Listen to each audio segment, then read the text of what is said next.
तर नमस्कार मंडळी. तर आजचा मस्त तुम्हाला व्हिडिओ भेटणार आहे किचन क्लीनचा. तर प्रत्येकजणी करतात, नवीन काही नाही आहे. तर मी ही उद्याची तयारी करत आहे.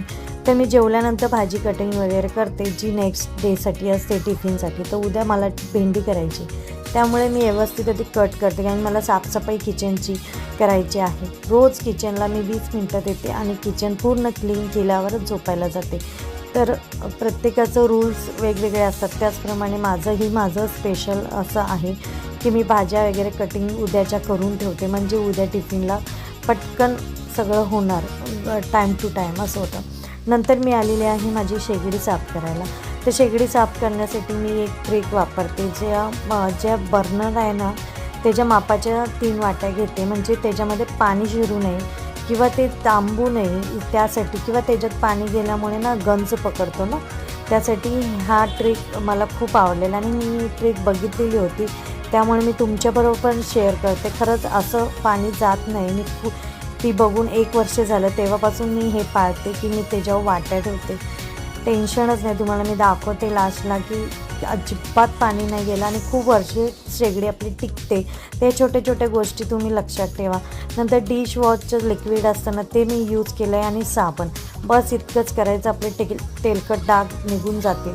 आणि तुम्ही समोरची स्टाईल बघितली, तिथे पण मी काय करणार आहे, साबणाने स्पंजने थोडंसं फिरवलेलं आहे. आणि तिथे आपले जेव्हा आपण तडका देतो, फोडणी देतो, तेव्हा ते तेलकट त्याच्यावर उडतंच. पण माझं तुम्ही स्टाईल बघू शकता, एकदम क्लीनच आहे. पिवळे डाग नाही, कुठे काळपट नाही, कारण की आम्ही रोजच्या रोज करत असतो. बघा, आपण जे वळण लावतो ना स्वतः, की रोजच्या रोज या गोष्टी केल्या ना, आपलं घर खूप स्वच्छ राहतं.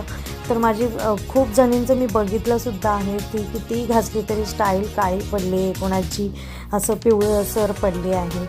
पण ते वेळच्या वेळी केलं नाही, त्यामुळे. पण तुम्हाला एक सवय लावून घ्या की समोरच्या स्टाईलकडे दुर्लक्ष करू नका, ती पण तिथल्या तिथ पुसून टाका लागेल. तर मी तुम्हाला दाखवते आता. मी एक ओला कपडा घेतला आहे. मला 2 कपडे लागतात शेगडी पुसायला, एक सुक्का एक ओला.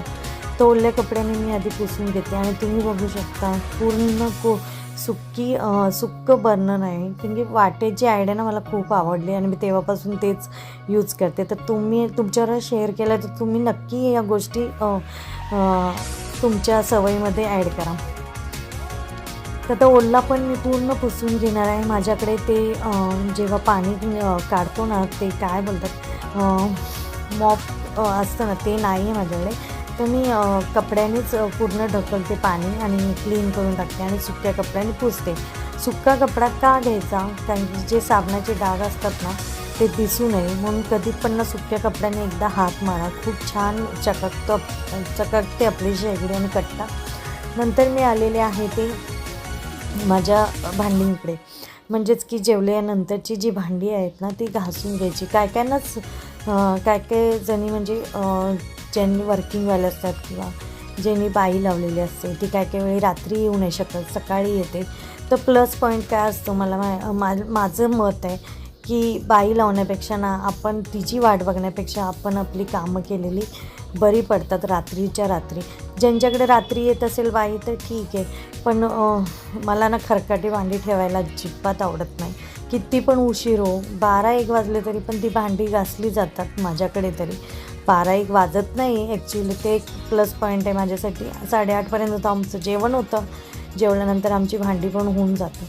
त्यामुळे 9-9:30पर्यंत माझं सगळं क्लिअर होतं. लास्टला मी घेतले सगळे टिफिन, माझ्या मुलाचे 3 टिफिन, मिस्टरांचे 2 टिफिन, असे करून मी टिफिन लास्टला हे करते. लास्टला करण्याचं कारण म्हणजे नंतर आपल्याला ते सकाळी सुकलेली पण भेटतील आणि व्यवस्थित उलटी करून ठेवायची, डबे मस्त क्लीन भेटतील. असं पण मी कपड्याने पुसते आणि मग त्याच्यामध्ये सगळं भरते. लास्टचा पार्ट आहे तो बेसिन क्लिनिंगचा. बेसिन क्लीन मी अशा प्रकारे करते. कात्यासुद्धा तुम्ही झाडून ठेवायचं आहे, त्याच्यामध्ये पण चिलटे बसतात, कारण की ते भाताचे कण किंवा त्या स्पंजला जे आपले खरकट असतं ते लागलेलं असतं. म्हणून शेवटला ना स्पंज वापरला आहे, परत कात्या वापरला असेल तो पण धुवून ठेवा. नंतर जी आपल्याला बेसिनची जाळी असते ना, ती पण लॉक करून टाका, म्हणजे तिथून पण झुरळ येणार नाही. तर हे माझं नेहमीचं आहे. मी लास्टला काय करते, थोडे फिनेलचे ना थेंब टाकते, म्हणजे झुरळ हे पण प्लस पॉईंट छान आहे की हे 2-3 थेंब टाकायचे आणि मस्त सुगंध पण त्या फिनेलचा छान आहे, त्यामुळे घरभर सगळीकडे पसरतोच तो, छान वाटतं. आणि सुगंधित फिनेल आहे ते, असं हे नाही आहे की फिनेलचा वास काय काय वेळी वेगळा असतो ना, पण हे सुगंधित फिनेल आहे, परफ्यूमसारखंच आहे, त्यामुळे किचनमध्ये एक सुगंध येतोच येतो. नंतर खाली जे पाणी सांडलं आहे ते मी पुसून ठेवलेलं आहे. ही उद्याची भाजी आहे, झाकून ठेवलेली आहे. तेलाची किटली, तुपाची डब्बा हे सगळं मी असं व्यवस्थित ठेवते. इकडचा कट्टा पूर्ण साफ झाला आहे, तुम्ही बघू शकता. तिकडच्या कट्ट्यावर सगळं साफ करून ठेवलेलं आहे. तो पण कट्टा आम्ही नेहमी धुवून काढतो, पुसून काढतो, ती एक सवय. उद्याच्या मुलासाठी बदाम भिजत घातलेले आहे. एक रोजचं माझं काम आहे बदाम भिजत घालायचं. तर हे आमचं झालेलं आहे आणि आता लाईट ऑफ करणार आहे मी. तर माझा आजचा व्हिडिओ कसा वाटला, व्हिडिओ आवडला असेल लाईक कमेंट नक्की करा. तुमचं पण रोजचं असंच काम असतं का, तुम्ही पण रात्री 20 मिनटं देता का, तर कमेंट करून नक्की सांगा. चला तर मग बाय बाय.